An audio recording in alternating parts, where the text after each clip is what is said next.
AF and True Followers, JC Styles here.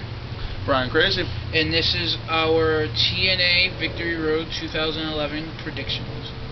That is quite correct. We are back with predictions with what we're hoping will be probably the best event of the year. It's got an incredible card. We're going to run down it. We're going to give you our thoughts on who the winners, who the losers, and that's pretty much it. First things first, though, I do want to announce for you guys out there that may be interested, me and JC are trying to come up with an idea to help out some of the up-and-coming people here on YouTube. We're going to launch an idea. We're going to call it the F and True Kliq, and we're looking for members. So if you guys want to be down with F and True Wrestling, because you know it is the best thing on YouTube today, let us know, and we'll talk from there. So first things first, Joe, you want to take the first match of the night? Yes, we have Matt Hardy versus AJ Styles. Now this match has been building up for what, since Genesis? I mean, pretty much since Fortune split with Flair, we've kind of seen Flair nurture Matt Hardy. Yes. You have to notice that. I mean, he's kind of taken Matt Hardy under his wing, which Matt Hardy's always been kind of lost. So, I mean, this might be kind of good for him. True. I still think AJ Styles, it's a street fight, AJ Styles right? is the shit. Now, the street fight was on Impact. Oh, okay. Which was fucking brutal. Flair bled like a motherfucker. We're going to see these two hook it up, and, I'm hoping AJ kicks the shit out of Hardy, because I am always and always will be a AJ Styles fan. Yeah, AJ Styles all the way, same here. I do have to agree. I just hope that we get to see... I don't want to see a Matt game out of Matt Hardy, but, I don't want to see all Matt wrestling. I want to see some high flying. I know he's still got it in him. He was incredible back in the day. I mean, his brother's only gotten better with age. He's gotten worse with age. And I hate to say it, because I do like Matt Hardy. So, I hope he goes out there and performs well. I hope AJ wins, though. Next on the card, we have Tommy Dreamer versus Bully Ray. Next. I hope Dreamer whoops his ass. I like Tommy Dreamer. Unfortunately, he was the whooping boy for many years in ECW. But, that's where he fit in. He was very good at what he did. Next, this actually got me a little excited. First blood match. Former tag team partners collide. Matt Morgan, The Blueprint, versus Super Max Hernandez. Well, this has been building up for like the greater part since last year. Holy shit, yes it has. And I hope Hernandez kicks the shit out of Matt Morgan, because I'm a Supermax fan. Well, whether he's a heel or not, I've always liked Supermax. Well, back in the day, I could legitimately say, I mean, I've always liked Morgan since I got into TNA, and I do have to say, earlier in the year when he, screwed over Supermax and he took his title and he put him out for a little bit, yeah, I definitely was behind Supermax. But now that he's come back and he's aligned himself with Immortal and he's just, I mean, yeah, I like the new Ruthless side, but it's a little too much, I don't know. Maybe it's not a little too much. I might recant that. I might have phrased that wrong. But, I don't know. I just hope Morgan wins, man. Morgan got me so pumped when I saw him a couple months ago. That's the man right there. So, you're Hernandez, I'm Morgan. Next, we have the Knockouts Tag Team titles, which we haven't seen defended in quite some time. We're going to see the crazy bitch Winter and half of the beautiful people, Angelina Love, go against Sarita and her conveniently named cousin, Rosita. I mean, for the sake of it, I mean, Sarita could wrestle fucking with the best of them. And, I mean, I'm not really into this Winter Angelina Love team. I wish it was the BPs. So, yeah. I mean, I'm going to be honest, I think Winter's a crazy bitch. I'm not really looking forward to watching the Knockouts match. So. I definitely am forward to looking to the Knockouts match, but, I said looking at the Knockouts match, yeah. And, next, we're going to see what I think is probably going to be the showcase of the night. The mid-card has always been the showcase in a lot of these smaller promotions. Not saying that TNA is a small promotion. Their second largest promotion. I'll take this match because you took the last two. We will see the return of Ultimate X with we're gonna have Jen Me versus Robbie E and the defending Kazarian for the X Division title. not really one for tag teams when it comes to an Ultimate X match, because I think it's unfair, and we definitely know that we're going to see Jen Me team up and try to take out both Robbie E and Kazarian. But as of late, I've been really, sticking behind Kazarian. I like Kazarian, yeah. I've been sticking behind actually Robbie E in the X Division, and the stuff he did with Jay Lethal was fantastic. It was both entertaining and amusing. So I do want to see Robbie E pick up the title, even though that I am a Kazarian fan from back in the day. I want to see. I think Robbie E's title reign as X Division champion was kind of put on hold to have for the whole Fortune Immortal storyline. Not just that, but I think Robbie E. He has the ring ability. That's what I was gonna say. He's a decent in-ring competitor, and he was put in all these squash matches where he looked very weak. Just I hate to cross over, but if you reference WWE, same thing with Mike, The Miz. He's got some in-ring ability. Don't get me wrong, but they booked him looking so weak. It made him into the perfect heel, and yeah, that's what they were trying to do with Robbie E. Cookie helping him with the hairspray or this, that, or the other. But when it gets down to it, down to basics, this kid knows what he's got to do. He's good at it. Kazarian's also good at it.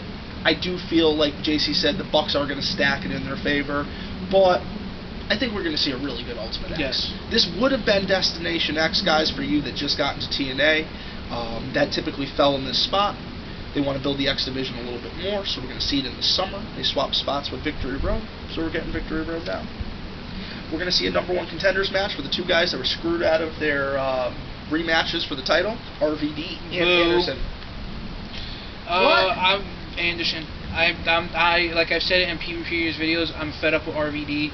Another guy who, left the WWE, went to TNA. They put the strap on him almost immediately, and really didn't see much out of him. And then he comes back and automatically expects a title shot when he never lost the title. Well, that's the thing. You leave on an injury, you got to start off at the bottom of the barrel, regardless of if you had a title shot or not. And I mean, we've seen it happen with so many past champions. And what makes him think that he can get right up back into the mix without earning it? Well, I think he is entitled to a definitely rematch, Jay. I mean, come on, the man was the world's heavyweight champion. Just because he was attacked in a non-sanctioned, it wasn't even a match, it was a backstage mugging. The man definitely deserves this. I feel like Gene Okerlund right now. Still, he does. I don't think he's deserving. He hasn't done anything. Period. I mean, regardless of all the ECW original fans out there, RVD hasn't been awesome since probably halfway through his WWE career. Oh, I mean, one of the first nights when he mixed it up with Matt Hardy, I thought they did incredible. Jeff Hardy, the match he had with Jeff Hardy numerous occasions for the hardcore title during 2001 and stuff like that, that was RVD. But later on in the years, as they continued, RVD wasn't RVD, and RVD still ain't RVD now. I disagree, and I think that's the best thing that brings us, the both of us giving you a prediction show like this, is, I don't know, I still feel RVD has it, but I don't know exactly what our timer's at, so we are going to move into the next match. We only got 2 left on the card, but I am happy that we have so many announced matches. Last month at Against All Odds, we kind of went in a little blind. Yeah, I do have to say. So we got the TNA Tag Team Championships. We've got beer money. Oh, I was hoping that would be a little more. I'm not really in the mood to do it. Beer money. But my boys Beer Money, I think they're going to retain. They're going against Ink Inc. Ink Inc. is very deserving. Shannon Moore's been in the business a long time. Jesse Neal's broken into it recently, but the kid has got a lot of potential. Yeah, I see it, and I think if they gave the titles to them for a little bit, I know Shannon Moore's a little over the top with his gimmick, guys. I know a lot of you guys are probably going to think that, but guess what? That's what the Book of Dilligaff is. Do I look like I give a fuck? And I don't know. I'm kind of hoping for the underdogs on this one. I do like Beer Money. Don't get me wrong. I was cheering for them when they beat Motor City, and I wanted Motor City to win just as much as Beer Money. So, I mean, it was crazy. And then for the last match of the night, which really should have Ken Anderson in this as a 3-way dance, is the way I view it, but that's okay. We're going to see the TNA World Heavyweight Championship, or the Immortal Championship. Yes. And Mr. Anderson puts it the crane in the butt, squat over the paper title. Yeah. And we're going to see Jeffrey Hardley go against my man, Stinger. I have a feeling the title's going to wind up going back to Immortal again, and it's going to be continuing back and forth. What's that going to make Hardy? 3-time champion? Yeah, 3-time champion. If he does win it. And the thing is, I don't see the end of the Immortal storyline ending anytime soon. If they were going to do something, I think they should end it the way they started it, and which was at Lockdown. They, go a year-to-year thing. But I don't see it happening. I see Jeff Hardy picking up the title, and then I probably see either RVD and Jeff Hardy, or I see Anderson and Jeff Hardy at Lockdown. Well, Lockdown, I mean, I think Immortal was... I guess you could kind of reference Lockdown. We had Team Flair and we had Team Hogan. I mean, it was Hogan and Abyss, and it was RVD, and who's the fourth man? I can't think of it. Jeff Jarrett. Jeff Jarrett. So you could actually kind of see that loose alliance starting to come together. Because do you remember when Bischoff and Hogan came to TNA, what they did to Jeff Jarrett? Yeah. A lot of people probably forget that. They made him, serve hot dogs, clean the bathrooms. I mean, that was all part of the storyline. All part of the storyline, of course. Actually speaking, this is not part of the storyline. Eric Bischoff is now the executive producer of TNA. Well, I guess that's probably the reason why they've been going to bigger arenas, which actually might suit them, because maybe it'll get TNA some capital. He's got the connections. He ran WCW from basically 1993 to 2000, almost 2001. Guys, this guy knows his shit. He took a company that was mismanaged for many years and turned it around. Give him some faith. You might not like the current storyline. It might seem a little NWO heavy, but guess what? We needed a nice, solid Invasion Uprising storyline. What was the last time we had something this pivotal in wrestling?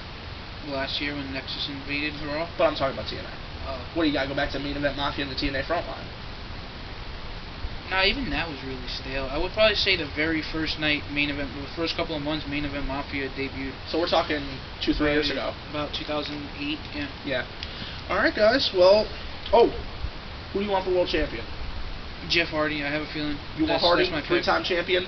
I'm hoping that we get to see a lot out of Sting. I'm hoping he retains. But if Hardy wins, I do like Jeff. It'll be okay.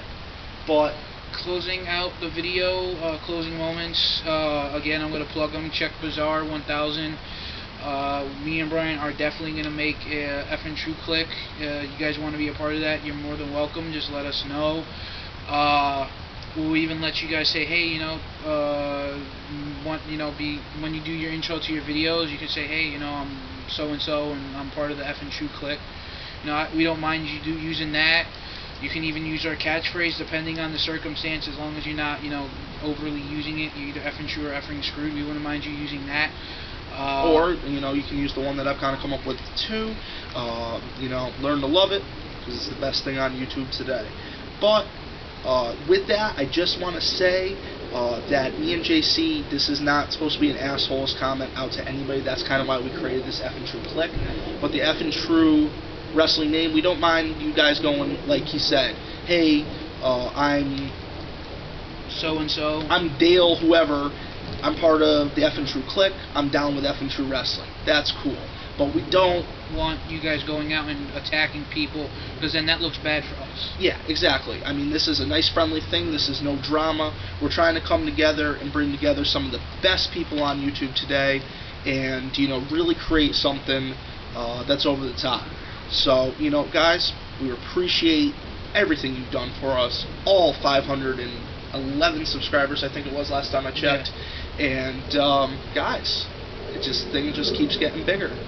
Send us your comments, send us your questions. Tomorrow night, Q&A will be going up, and we'll talk to you tomorrow. Yeah. And, the taglines, like JC said, you're either effing true or you're effing screwed. And this has been a presentation of F and True Wrestling. Learn to love it. It's the best thing on YouTube today.